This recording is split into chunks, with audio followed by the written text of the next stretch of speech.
He thought he was in control. How wrong he was. Come to the dark side, driving. It's the dark side, driving.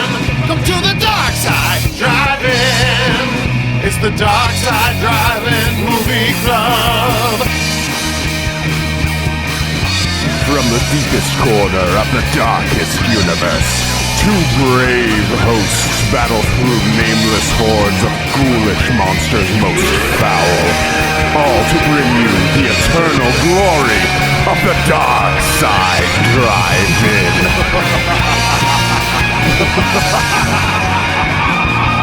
It's the dark side, driving. It's the dark side, driving. Come to the dark side, driving. It's the dark side, driving movie club. It's the dark side, driving. Come to the dark side, driving. It's the dark side, driving. It's the dark side, driving movie club.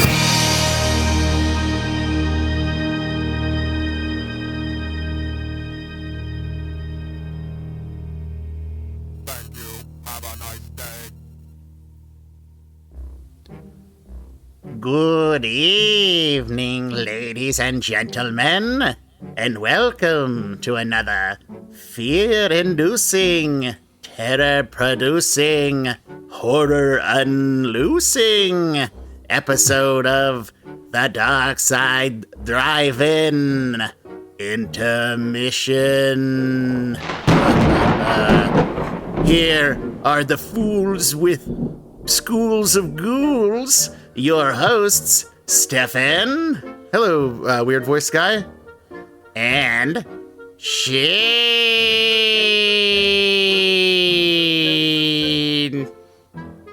You know, I'm surprised you came back. You know, we had a good run the first time you were here. But, I'm surprised you came back. Weird announcer, man. Well, the Venmo cleared. We do pay well here. Oh, he's gone. Oh, did he? He's already out here. He agreed to stay for one more sentence. And then he bailed. That was his contractual obligation. He's gone. It's double time after. That's a holiday for him. It is, yeah. He celebrates Tuesdays, I guess. It is Tuesday. And the most terrible of the days, that is. Hey, I'm not paying you extra for coming back for that, dude. No! He's gone again. So the Dark Side Drive-In Intermission. Ordinarily on the Dark Side Drive-In, of course, we talk about a movie from usually the 80s, but sometimes the 70s and sometimes the 90s, and eventually probably just whatever.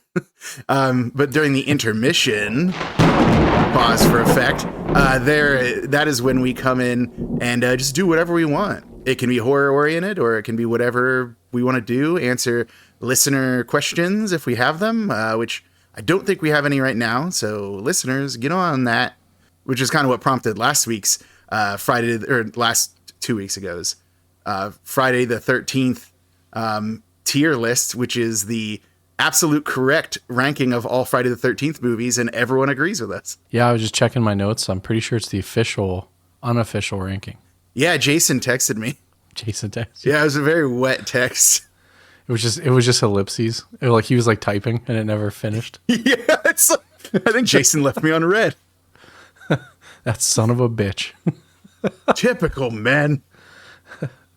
Typical swamp monster, man. Yeah, so I wasn't trying to respond to that. I don't want to say too many mean things about Jason because he does have a tendency to murder people, and I don't want to be on the list. Although I guess he doesn't really have a list. He's more like a stream of consciousness murderer, right? He just Do you have unprotected marital sex and smoke pot and ignore children at summer camps? Yeah, I guess those are a lot of the reasons, yeah. Sometimes he'll kill kids, surprisingly other times go he on won't college kill kids. trips in space. That is also one of his... Sorry, what was that? I said also, do you go on college trips in space? That's also part of his MO now. Fortunately, I've never even been on an airplane. I'm certainly not going to space. And I think now that I'm in my late 30s, basically, I think that I'm done with college trips. So, should be fine. But we're not here to talk about Jason again. We did that. We already covered it.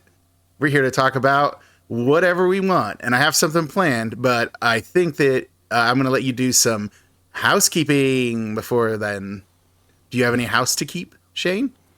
Yeah, I think we're still going pretty strong on all the channels that have been posting. YouTube is still going well. We're at the Low Key Arcade. You can find us. We're just doing like some demo playthroughs. We're also looking at maybe doing some long plays, some crossover content, which Steph and I will get into later.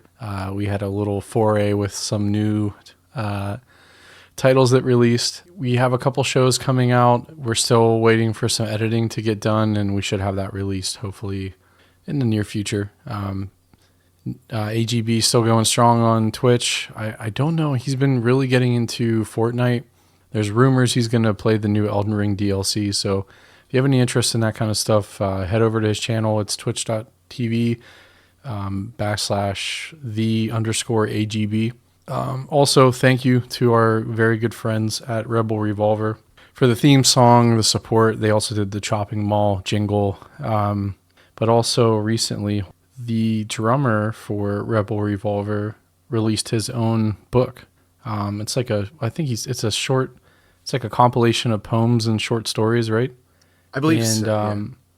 And he signs it P.C. Riley. It's called It All Comes Out in the Wash.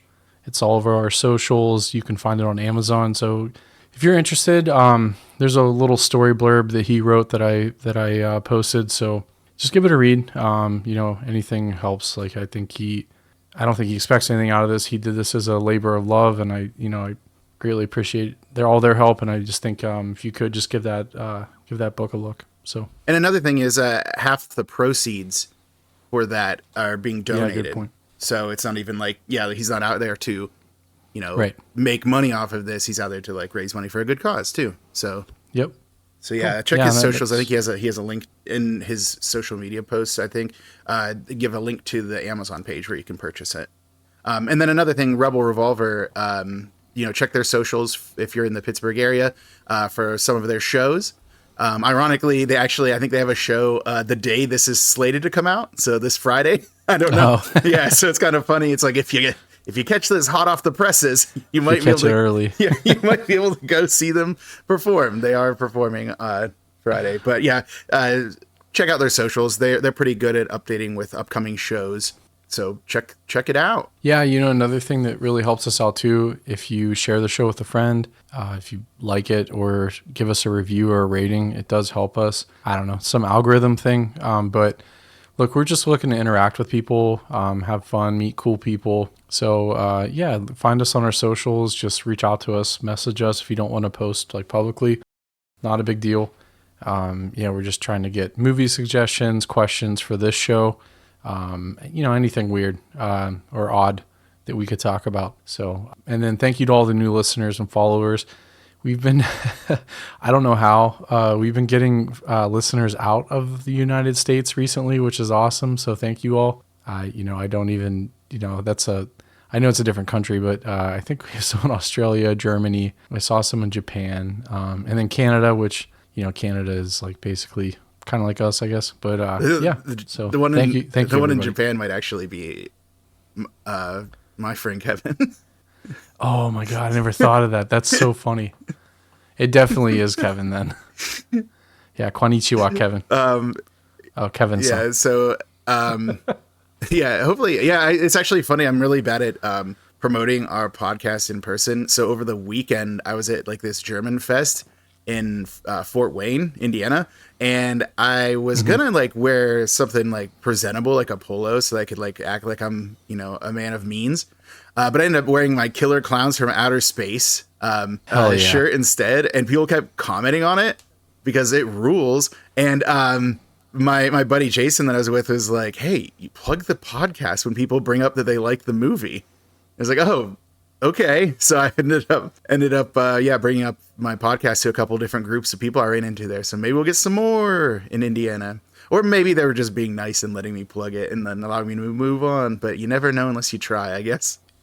Speaking of that, we are in the final stages of getting merch finally. So I know we've kind of stopped talking about it because I don't want to keep telling you we're working on it. We have figured some stuff out and more to come on that. So stay tuned. Stay peeled.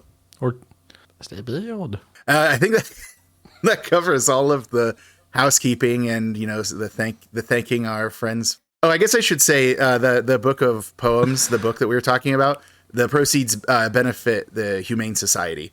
I said charity because I couldn't remember exactly what, but it is the Humane Society. I don't know if you want to, you can always cut this out and then just leave it at what I said or whatever you want to do. Because it kind of feels weird to double back on it now, but I wanted to make sure I was right before I said it. Because the only thing worse than false advertising is lying. I guess that is what false advertising is. Hold on a second. It says here it's the same thing. You know I'm going to leave all this in, right? No. Well, on that note, speaking of, I'm doing a terrible job of doing a podcast. So how about we do another terrible thing? The Terrible 20. The Terrible 20. Yeah, so now is time for our Terrible 20s, which is our 20 questions-esque horror-themed guess-a-thon, where we try to stump the man, the myth, the legend, Stefan himself. Like how you said it's 20 questions-esque. It is exactly that. It isn't. There's nothing esque about it. I'm trying to avoid any like plagiarism. I don't know. Like, is that even like a thing? Is it like the Happy Birthday song? Like someone actually owns 20 questions? Yeah, right. It's like you sing it at Applebee's and it's like a cease and desist. Like, I don't want to get like a letter from someone else that does it. But yeah, I think let's just crack right into it. So, Stefan, I got one question for you. Yeah. Are you ready? I'm the readiest I've ever been. Oh boy. It's actually not true. I'm never ready for this thing. All right. Okay. Is it an 80s movie? Yes. Oh, no way. It is? Oh, geez. Yeah. Is it a slasher? No. Is it a creature feature? No. So Gremlins off the table immediately. Immediately. Most of them. And Critters. And Ghoulies, for that matter. And Critters and Ghoulies. And picking up Trolls, maybe. I don't know. I mean, hopefully Trolls was never on the table, but...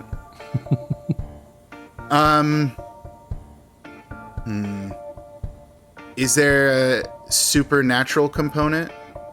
No. Are there aliens? No.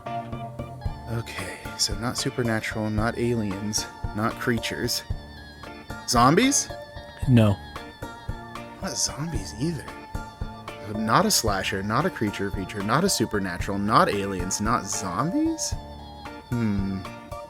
That's how I know it's not Night of the Creeps, because it has creatures, zombies, and aliens in it. Yeah, you just narrowing down, get them all out at once. Yeah, narrowing down the field.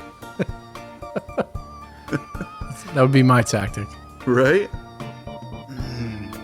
I'm wondering if it's even what other subgenres of horror are there? Does it have a famous director? I mean, for us. It's so vague. I mean, not like Spielberg level, but yes. I mean, like, you know who they are. Okay. Yeah. Is it an anthology film by chance? No. It's not Creepshow or Body Bags or Tales from the Dark Side, the movie. Nope. I'm not asking that. I'm just remarking. You're up to 12 now. Jeez. No. I think I am. I might be up to 10. Let me check. That's 7. Are there cannibals in it? No. Okay. No cannibals. You can probably see where I was headed with that one. Yes, I do. I misspelled cannibals and put cannabis. I'm sure there's probably cannabis. Probably. Is it like a horror comedy? No. I don't know, man. You might have gotten me. Because I don't even know what the villain is for this right now. So I'm shocked you haven't asked like your normal sets of questions. I'm trying to mix it up so that it's not as boring. But plus, like, I usually Might my first help. couple of questions are like trying to narrow down the time frame, but we already know Which it's is the smart. 80s. Which is good. Yeah. So I feel like slasher, creature feature, like supernatural, those are all the things I do right after that. Sure. What do I usually ask? Oh, I might check my notes from last time. Yeah, I'm not gonna tell you what to ask. Yeah, no kidding. Is there like a natural disaster? No. Is there any conflict at all? Yes. Oh, 6. So there's conflict. At least we have that.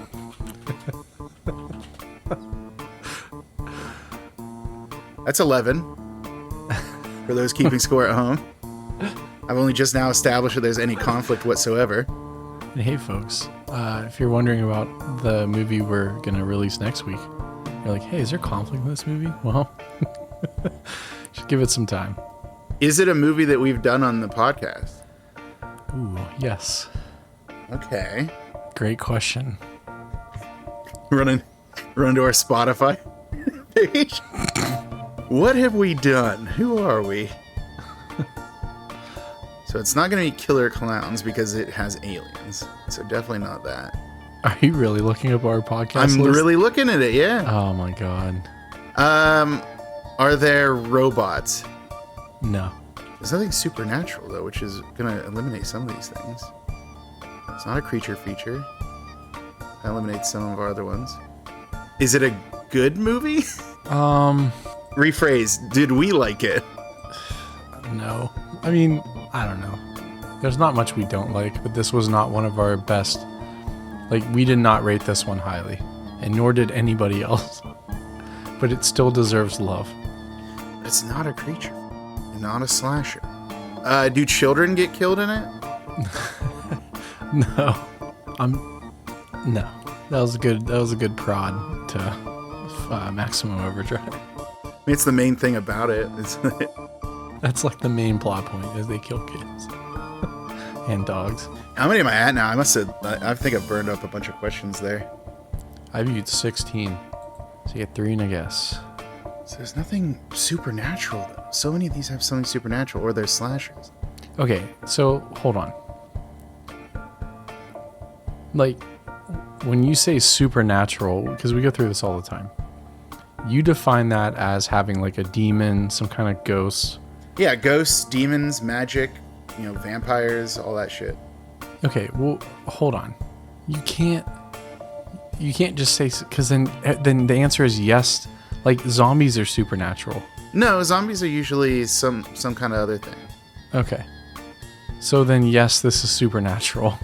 Oh my god. I don't agree with you. Audience are gonna have to help us out here. So we need to establish what supernatural means right now in code. From when we did this the first time, supernatural meant something has like a ghost, a demon, some sort of possession, a haunting, something like that. Or like magic. Yeah, or like magic. But you can't just throw vampires in there. Oh no. Is this directed by Toby Hooper? No. That's a good What? one though. That was good. It has vampires in it. Although I guess they're also aliens, technically. Okay, I'll tell you what. Because of the supernatural thing, because we didn't agree to it, I'll give you a tiny hint. Fine. It is not a vampire movie. Well, yeah, I just named the only vampire movie we had.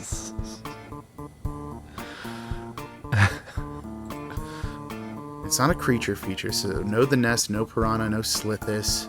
There's no zombies, so no Video Dead.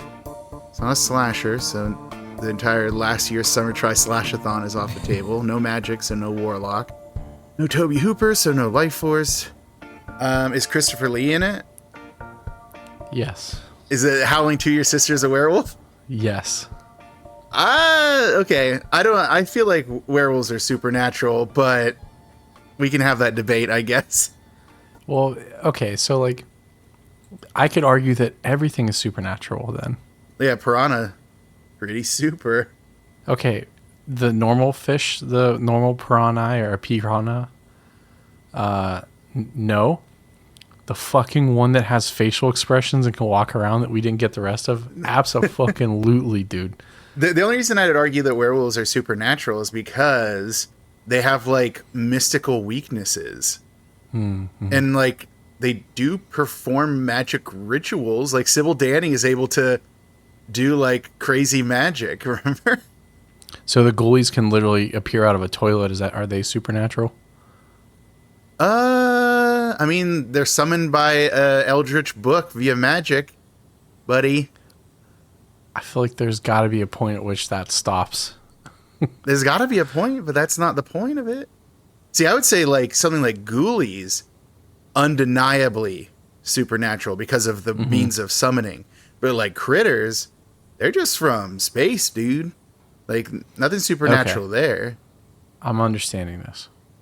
And Gremlins is a tough one because there's a lot of like rules about their existence, but they don't seem to be supernatural in any way. Right. They just have a weird life cycle. Bunch of weird dudes. Rad dudes with tude, as we say in the biz. Yeah. So I think I got it, but that was a lot. Like I was up in a 19 at that point, wasn't I? Yeah, look, I'm going to be real with you. Even if I just said yes to Supernatural, I don't think it would have helped you. Probably not. I think narrowing it down to a movie that we did on the... And now that when you said we didn't really like it, but it deserves love, that should have been a good hint, because that was... I actually look back on Howling 2, Your Sister is a Werewolf, like way more fondly now. Yeah, okay, so that's why I purposely picked this one, because we next week, folks, you will have the opportunity to listen to us talk about Intruder, which is a roller coaster film, including the wait in line to get on the roller coaster. But I while watching that movie, I couldn't stop thinking about The Howling 2, and I'm like, man, like maybe we should go back and like re-evaluate these movies sometimes. Like, not that I want to do another episode on The Howling 2.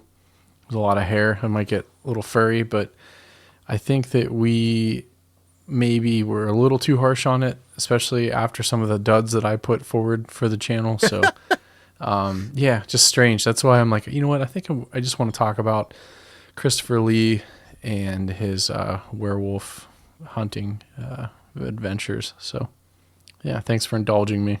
It honestly, though, like, I thought that The Howling 2 is a weaker effort. But man, there's another one that Felipe Mora did that's like the marsupials. I can't remember if it's... The third one? Is that the third one? Is it the third one, marsupials? Where they go to Australia and it turns out they have marsupial werewolves. It's like, what are we even doing here? Like, what is happening? Yeah, that one goes like way overboard. I did not enjoy it as much as number 2, where it's like, yeah, there's some weird stuff going on, but at least it's like, we got a strangely immortal Christopher Lee doing battle against his maybe sister, maybe lover, Sybil Danning, Queen of the Werewolves. We don't really know what's going on with that. Super fun in hindsight. Yeah, I mean, that storyline. And they got a lot of playtime out of that one scene because she didn't want to do nude scenes, and then she agreed to like 1 or 2. And they just took it and kind of ran with it, which was a little weird. But yeah, the creepy producers up to no good. Yeah. So, yeah, that was our terrible 20s, and Stefan, you survived. Barely. Or Stefan. No. But yeah, if you got to the last question, that was going to be my hint, is the main character's name is pronounced incorrectly. Then I would have definitely got it. Yeah. Cool. All right, I have a segment. I call it, You Spinne Me Right Round, Baby, Right Round, Like a Record, Baby, Right Round, Round, Round. But notice I said Spinne, which is German for spider. Oh my God. So I've watched 2 of 2024's big spider releases, and I wanted to talk about them a little bit. Wait, hold on, time out. You made a segment just for 2024 Arachnid movie? Yeah. Okay. I mean, there could be more in the future. We don't know. For sure. Keep... I don't know. I just watched 2 spider movies and I figured I wanted to talk about them, so I might as well create a segment. So I created You Spinne Me Right Round, Baby, Right Round, Like a Record, Baby, Right Round, Round, Round. I love the fact that it is so specific to 2024 Arachnid movie. Well, it's 2024 and I'm talking about spider movies. We can talk about other ones in the future. Like if you want to talk about David Arquette's best movie, Eight-Legged Freaks. Obviously, I'm it's down. So wow, Scream is good though, man. It's not as good as Eight-Legged Freaks, dude. I'll Shots die on fired. I'll die on this. I love Eight-Legged Freaks. Yeah, it is. Okay, so it's probably, I mean, Scream's probably better, like as a series in many ways. But so, as everyone who knows me knows, I'm not a fan of spiders. I don't like them. Too many legs, too many eyes, too many scariness. Not a fan. Not scared of them, because I do, like, kill them. And I always get mad when people are like, "How? Why do you kill spiders, man? They're part of nature." It's like, not in my apartment, they're not, dude. So they die. They breached the gates. I'm getting canceled by Spider Twitter right now. Yeah, really. They're just, and man, they can type fast. I know, with all those legs. Yeah. So, but yeah, so I ended up watching the French movie Infested, which is actually available on Shudder right now. You can watch it anytime that you want, if you have Shudder, of course. I don't know if it's like available on demand or anything anywhere else, but it's basically the idea is that like this dude in this like apartment building in France, he really likes exotic animals.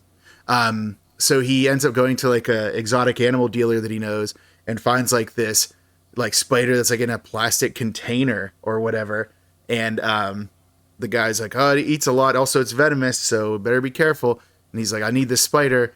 There's a brief scene in the beginning where we see like the spider comes from like the Middle East, and the people who were like dealing with it like gassed the spiders out, and then when one of them got out, it like killed a guy, and then they had to like, and then they captured the spider.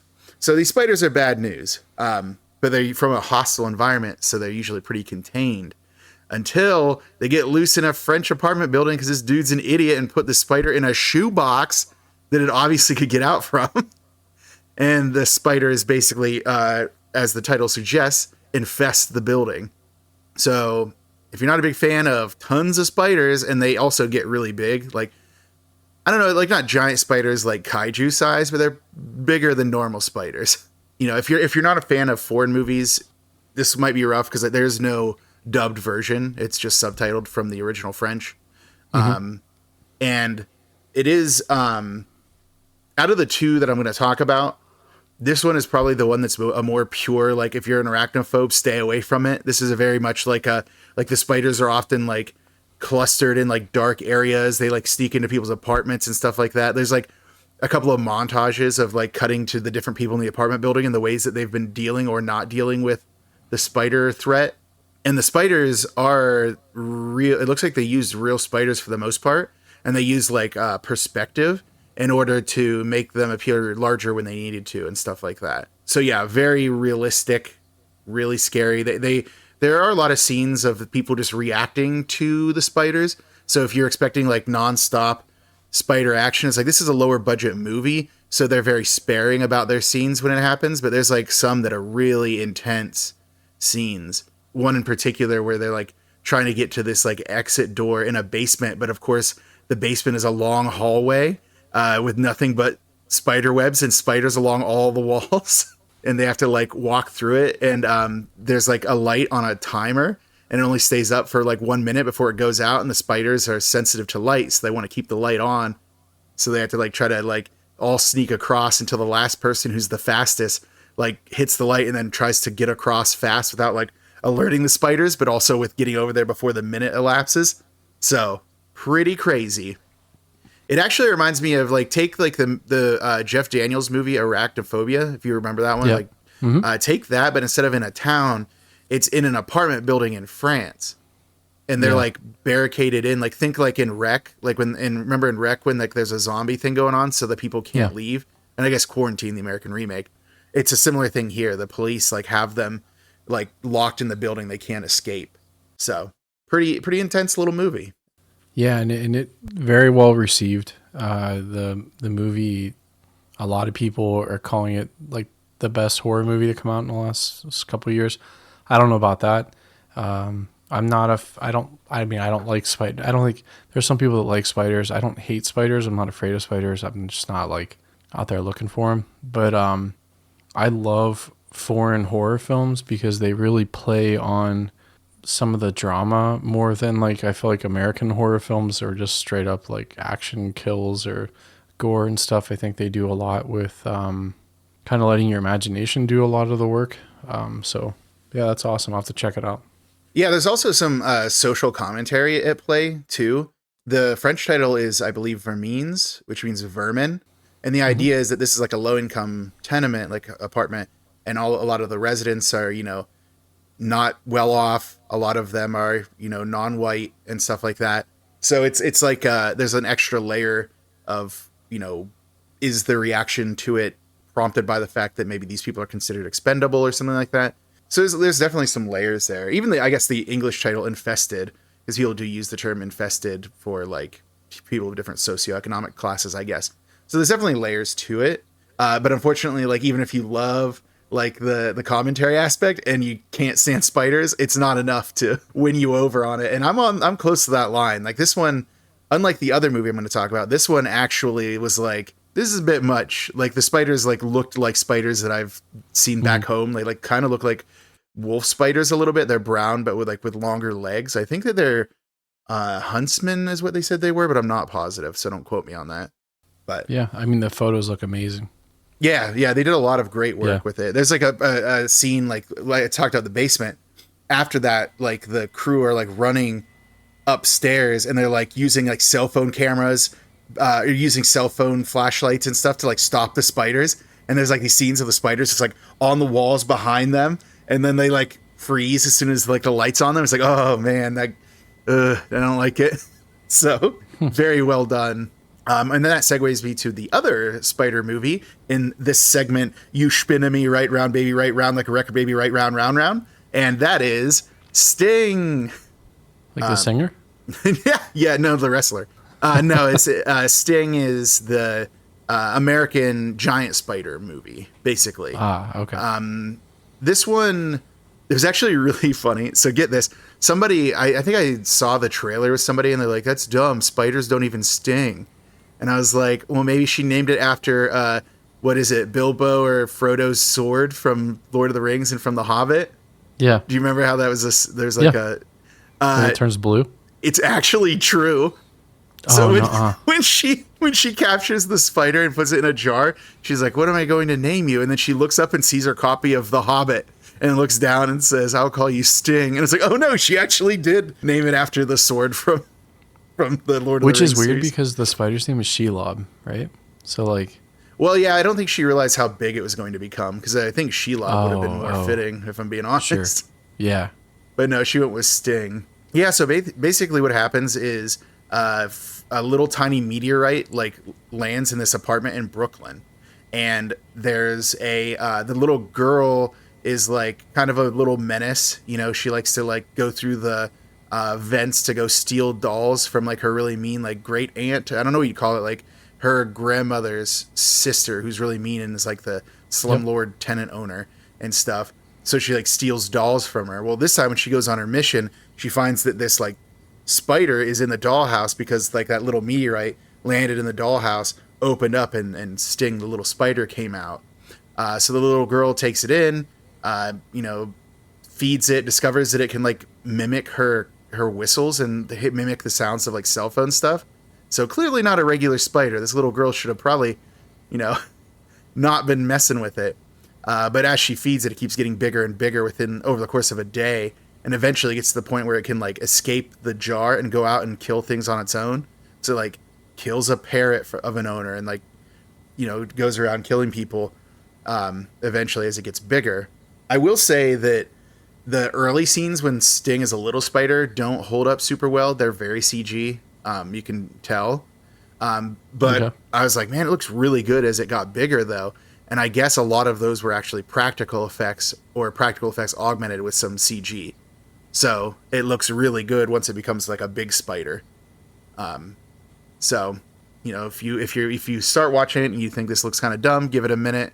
It'll get bigger. And it's a surprisingly like violent movie.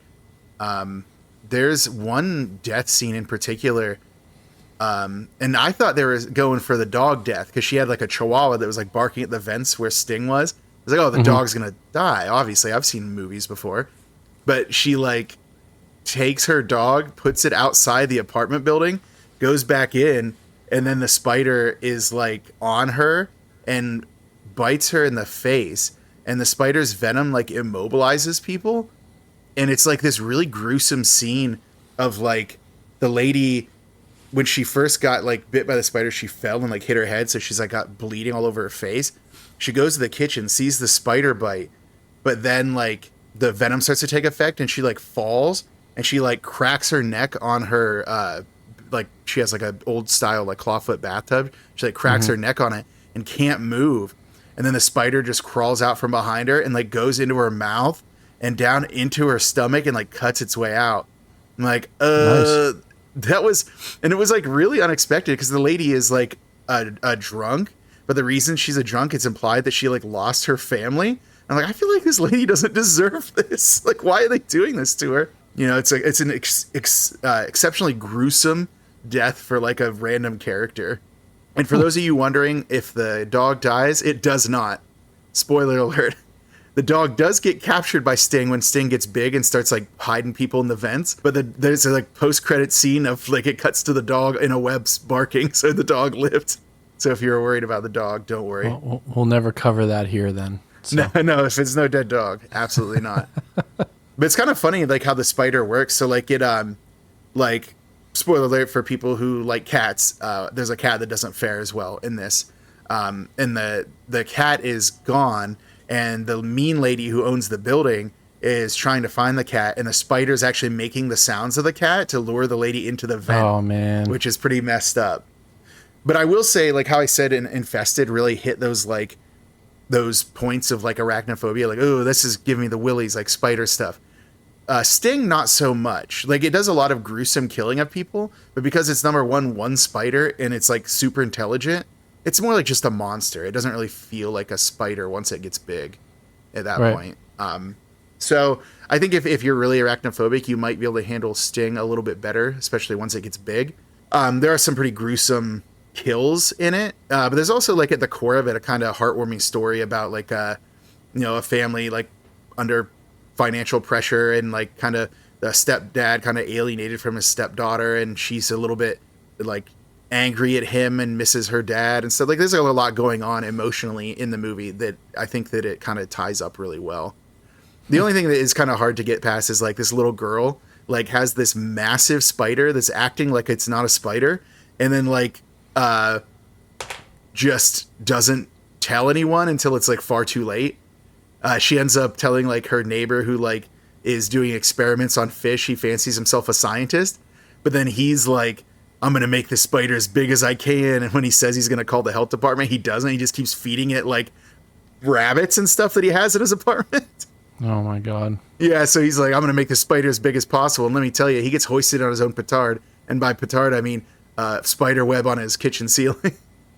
Nice. So there you go. That's the other spider movie from 2024, Sting. Like I said, if you really want a very spider-focused one, they're both very claustrophobic movies, but they're very different.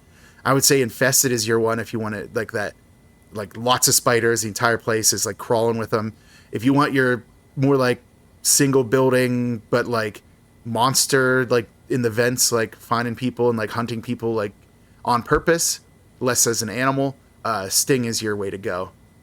So there you go. That's been You Spinne Me Right Round, Baby Right Round Like a Record, Baby Right Round, Round, Round. So stay tuned for next time when we do You Spinne Me Right Round, Baby Right Round Like a Record, Baby Right Round, Round, Round. If more spider movies come out in 2024 or ever. Or old ones. Who knows? I can do any spider movies I want now that I have a segment called You Spinne Me Right Round, Baby Right Round Like a Record, Baby Right Round, Round, Round. Right? Round? You think you can get one or two more in, or? No, I think that's enough. I think that comedy comes in threes. Yeah, really. Or sevens. Well, 3 in a row. So sorry, that was a lot of me talking about those movies because you didn't watch them, but I figured if I sat through them, I might as well talk about them here. Yeah. Didn't see them nor knew what this was. So this was a shock to me, a surprise. A pleasant one at that. But a surprise to be sure, but a welcome one, unlike an actual spider in my apartment. That is not a welcome surprise. So like those movies always freak me out because, especially animal movies that just start killing people, and I know like everyone always tries to humanize animals, but like they would totally do that if they could. That was the one thing. Let's be clear, like they would totally eat us if that was an option. Well, there's like this exterminator that comes because like obviously the spider's killing stuff, so people know that something's afoot. So like an exterminator shows up, and the little girl doesn't want him to spray in her room because she has a spider there. And he's like, you should have like a pet, like a dog or something that'll love you back. Like all spiders care about is eating and killing.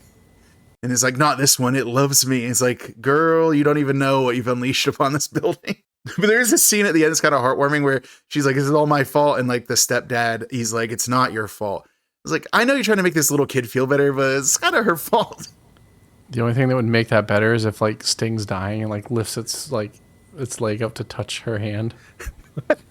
Like Terminator 2, like, you know, something's happened to it. It's just like... It actually did like her, except it definitely doesn't, because the only reason it doesn't kill her is because she's wearing a mothball sweat, like a sweater that was like in a bunch of mothballs, and it apparently hates them.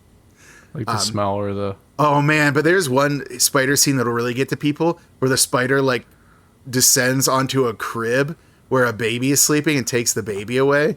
Oh, that was... I feel like you write that on purpose. What? Like someone specifically has that fear on that writing team. Oh yeah, like someone like... Yeah. Granted, the movie, despite some like gruesome kills, it doesn't have the courage to kill a baby, so the baby doesn't die either. Right? It doesn't. Yeah, it's not a psychotic movie. Although why it's a reasonable spider. Sorry. Yeah, but there's actually a really funny scene at the beginning. So the grandma is like she's older and she has like dementia or something. So she hears like the noises of the spiders in the walls, and she goes and she calls the exterminator, and the exterminator shows up, but she can't remember. Like he buzzes and it's like, what are you doing here? He's like, you called me. Like, I'm the exterminator. And he sees that there's another exterminator truck there. So he goes into the room and then finds the other exterminator. Like, that's a thing they make a big deal about, is the spider eats people alive. So like there's like a dude in the vent, like all spidered up and like twitching. And he's like, oh no. And then he gets captured too. And then the grandma like forgets the other exterminator she called. And she hears the noises again, and she goes and calls another exterminator. I love that. Like she's just feeding the spider exterminators. That's like the opening bit. It was really funny. It's like Return of the Living Dead. Yeah, send more paramedics, except Grandma Helga keeps calling the exterminators to show up. And I guess I should say Sting is not streaming anywhere right now. I ended up renting it. It was only like $5.99 to rent on like the Xbox store, so I just figured I'd do it. Nice. So yeah, there you go. That is the segment. You spinning me right round, baby, right round, like a record, baby, right round, round, round. I knew it.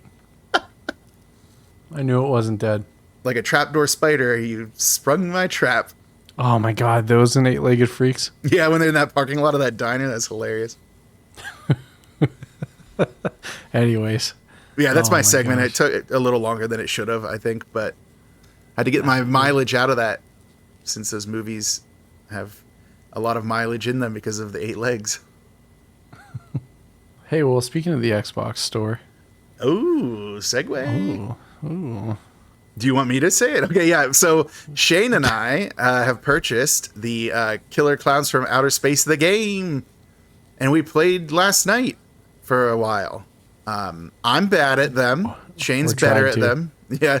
Well, we tried to because the lobbies were down because, of course, any online-only game has to have server issues every other day. Yeah, so the original plan was we were going to record us playing that to do like a cross-promotion for the YouTube thing. And after reading, I read some just like technical, like I'm like, just some reviews. And the main complaint was, it's like, yeah, this game's really great, but it's great when it works. I'm like, nah, we're not recording. We're not recording this. No, not right away. Yeah, let them. There's still time. Yeah, like once we got on, it was pretty smooth for the most part, except that we kind of had to every once in a while leave and then rejoin lobbies. Like it kept, so the queue times are a little long for that. I was just gonna say, like, despite the server issues, though, like as a game, I think that it holds up pretty well. I don't play a lot of these like asynchronous multiplayer horror games. Like you said, you've played a few of them, so I can't speak to them on like that level. But I think it was pretty well balanced. Yeah, look, I think they need some quality of life upgrades. You can't change your class or manage any customization while you're in a lobby. That's kind of tough. So you have to leave the lobby to change. Like if you don't like a gun or a clown or something, you have to leave to change it. And then the probability of you getting back into a playable lobby is very low. So it's a little It takes frustrating. a while, yeah. Yeah, but I mean, look, the Juggernaut is Dead by Daylight. There's been a ton of games that have come out that have tried to dethrone that game.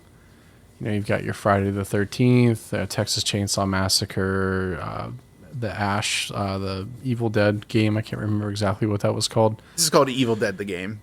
Yeah, and there were a few others too that have come and gone. I think there's one or two that might still be around, but they kind of changed their formula enough to be different. Like Hunt Showdown is one, but it's a little different, plays differently. I think this falls in that category. It has the same concept, like you're doing something to escape these killer clowns, right? And the clowns have objectives to make it harder for the people to escape, also while killing them. I think the main difference between this game that I think makes it stand out versus other games, and I'm not talking about aesthetic, I'm just gameplay here, is that there are 3 clowns instead of 1. I think there's up to 7 humans, right? 6 or 7 humans? Yeah, 7. It's 7 humans. So it's like chaos. Like there's just stuff happening constantly. The sound effects are amazing. Like the visuals are so cool. They really nailed the aesthetic of the movie. I just think that once they nail down the technical difficulties, I hope people stick with this. But it's going to be about support.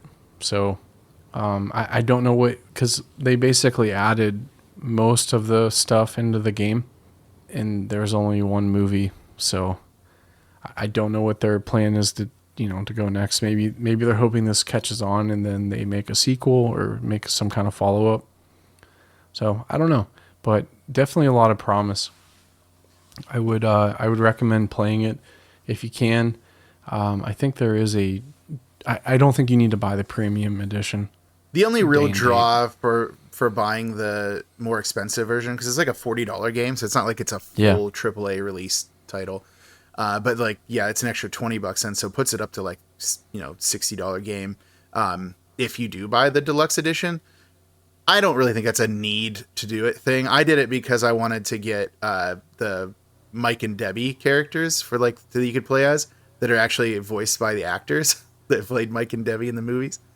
So, and that's like a fan thing. Like if you just want to get in there and play the games, like you can just have your customizable characters. And that's kind of the downside is like, even though you can still use like the human characters have different like archetypes that change their attributes. So whenever you play as, the Mike or Debbie, they're just skins on that character archetype model. So that means you can't use your other like, customize options that you get through gameplay, like that you unlock.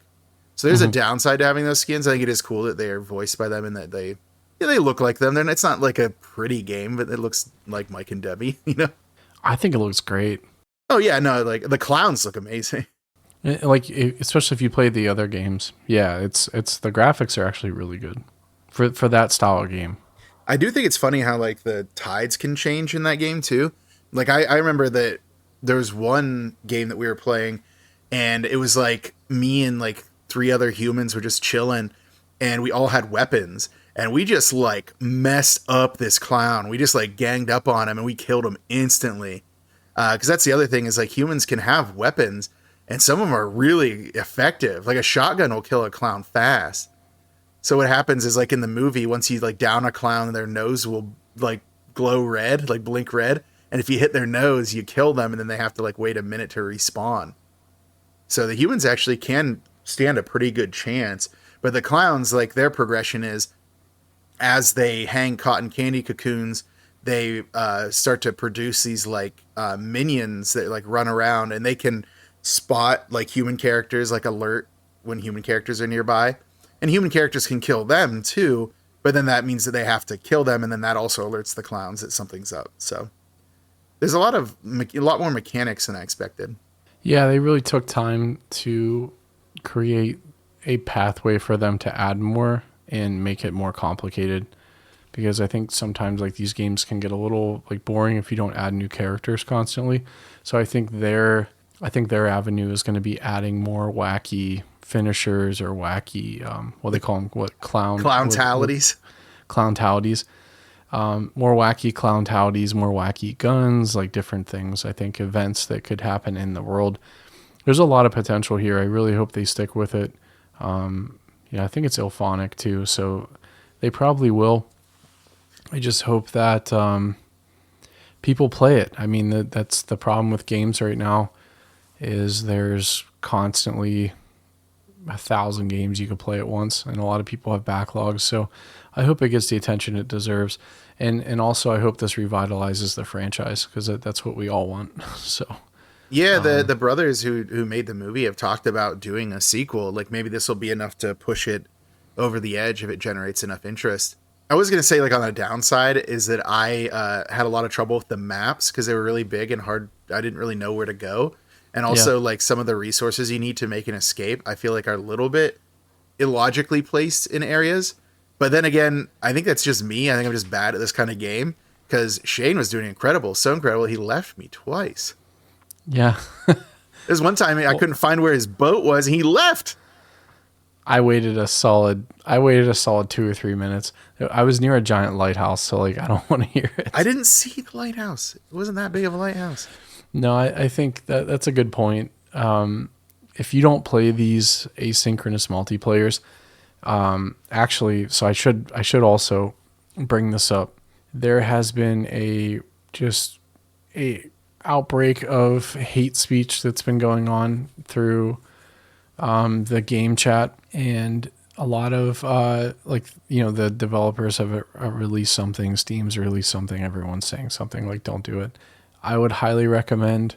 This game is great if you can communicate, but we even dealt with some toxic people and we had to mute the game chat. So I would, if you're going to play this game, I highly recommend turning that off until they either have some sort of way to filter that stuff or some reporting system that's, better than what they have now. So yeah, there's some toxicity. There was that one dude though who was talking like he was a clown. It's like, I'm gonna get you. It's like, I don't know if I would prefer hate speech to this. Like this, right? It was annoying. But overall, though, it does have proximity chat, which is probably better for the humans to like be able to plan their moves. Because whenever we had that one game where it was you, me, and another clown, we didn't really have a lot of trouble communicating with him when we needed to like signal something was going on. Like, right. We didn't really need to talk to him. I feel like it's for the humans when they're like, all right, I've got this item and this item, and this is a way out that uses those. You want to go together and do it. That's probably where communication would come in handy. Yeah, or a pinging system, like a way to ping stuff would probably be pretty huge. Oh, I forgot you brought that up last night when we were playing. You're like, man, I wish I could ping. Like, yeah, that would be useful. Yeah, even if like the clowns, like if that's one of the class abilities or something, I think just giving the like the tracker would be so much more useful, because they can hunt people if they're able to actually mark them and ping them and point them out. They can track people with the balloon dog. Yeah, the absurdity of the clowns are so great. The pizza, I can't remember, Death by Pizza. The clownality is so fun. The pie one's great.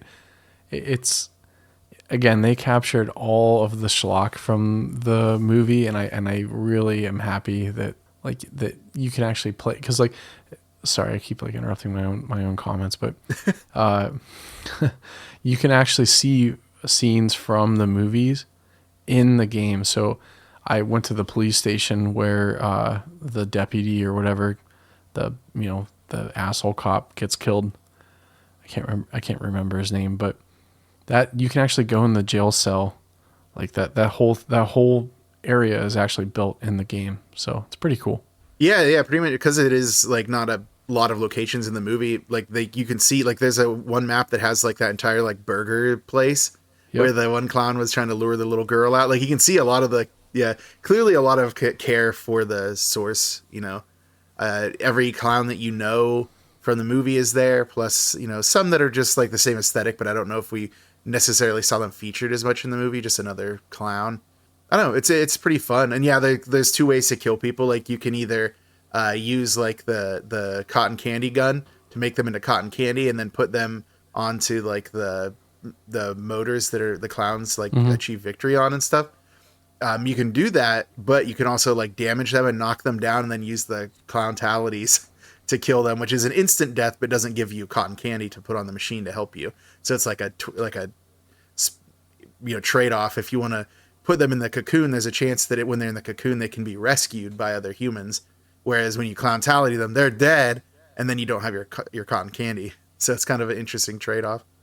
Is there anything else you wanted to add about Killer Clowns? No, I mean, look, give it a shot. If you're remotely interested in that universe, I think it's worth even watching a streamer play it or watching a YouTube video or something. Just check it out. And one thing that was actually kind of cool is when we were in the private lobbies, we were actually making progression.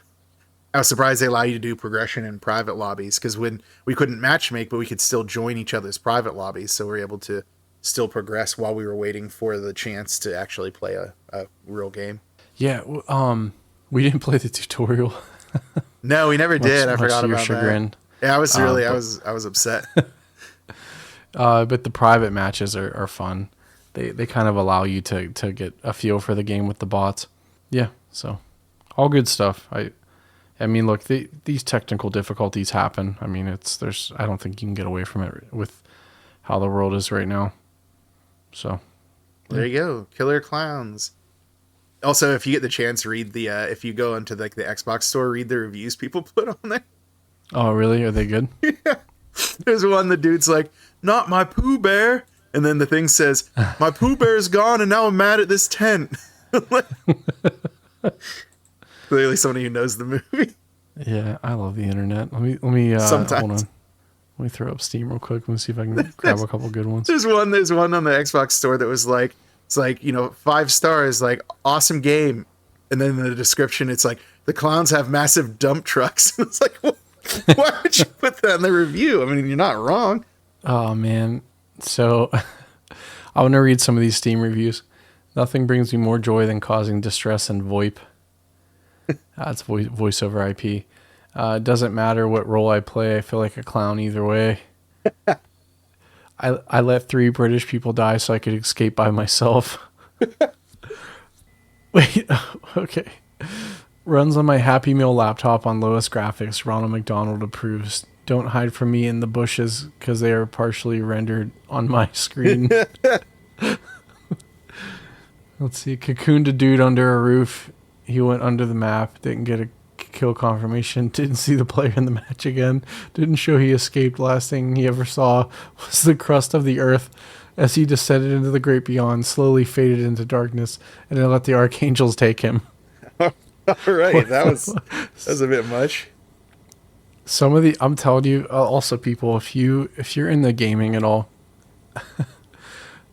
take time and go read some of these Steam reviews, especially for the NSFW games. They are probably the funniest things I've ever read. So maybe we'll do a segment on that sometime. You can create a really good 80s themed new wave name for it. That's my thing, is coming up with segment names.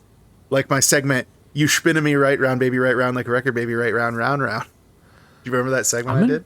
I'm impressed. Did you practice? Yes. Yeah, I did. Okay. For days. Okay. For days. Yeah. All right, good. Well, there was one other thing I was going to talk about. I was just going to talk about Abigail. I went to see it in theaters. Vampire movie. Good. It was good. I wanted to see that so bad, dude.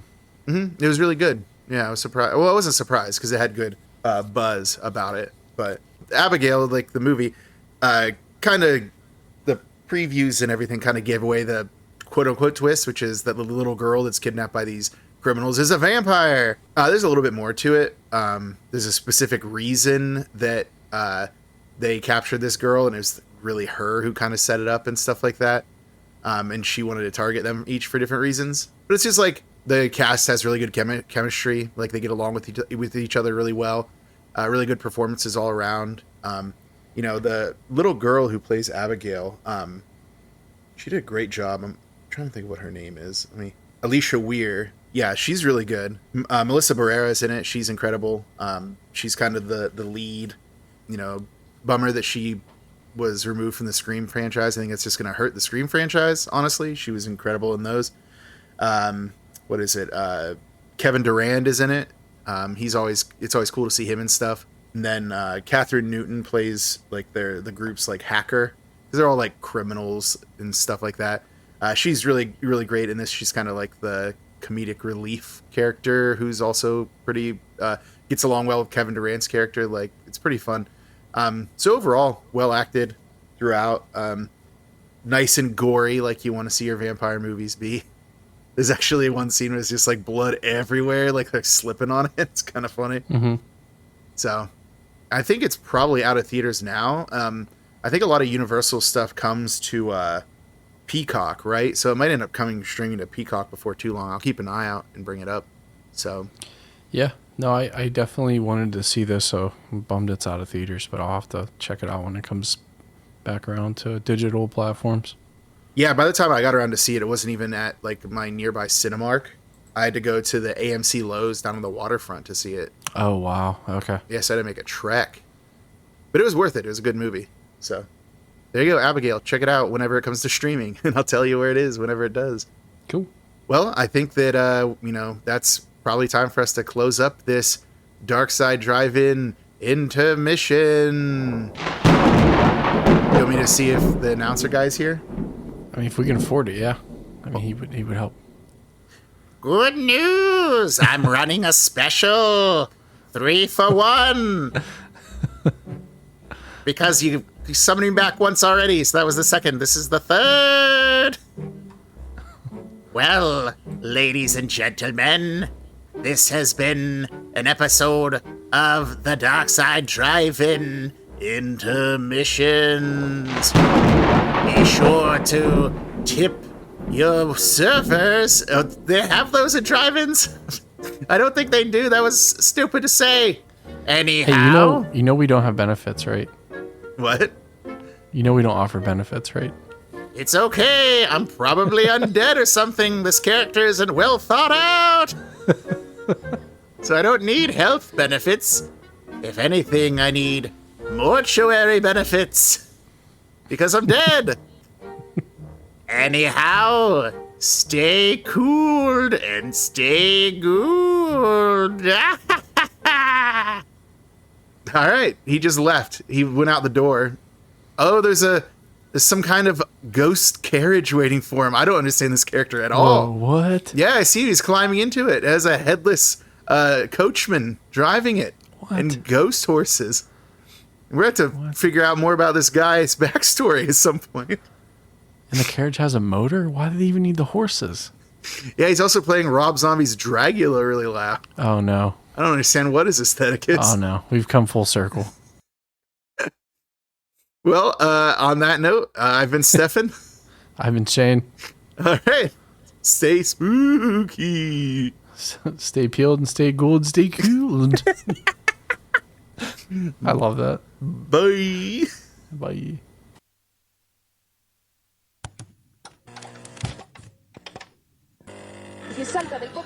He thought he was in control. How wrong he was. Come to the dark side, drive-in. It's the dark side, drive-in. Come to the dark side, drive-in. It's the dark side, drive-in movie club. From Dynamis Media comes a horror cyclopedia, watching movies from the gates of hell. Covers ripped from a blockbuster shell. Officer Bosch is the only good car. Jugs and the stuff just can't be stopped. Things get hairy and the werewolf's there. Turn the corner and the prowler is there. It's the dark side drive-in. It's the dark side drive-in. Come to the dark side drive-in. It's the dark side drive-in movie club. one who runs the show. He produces and keeps the flow. The Savini of the ones and twos. Only Jack Cordell has bigger shoes. Steffet does the bulk of the research. His descriptions just can't be besmirched. Lots of synopses are the top of lore. Just like Lamson, you'll be begging for more. It's the dark side driving. It's the dark side driving. Come to the dark side driving. It's the dark side driving movie club.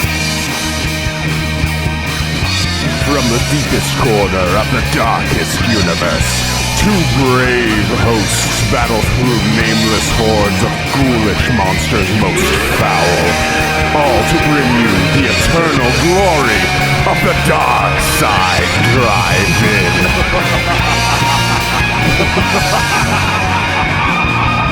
It's the dark side driving. It's the dark side driving. Come to the dark side driving. It's the dark side driving movie club. It's the dark side driving. Come to the dark side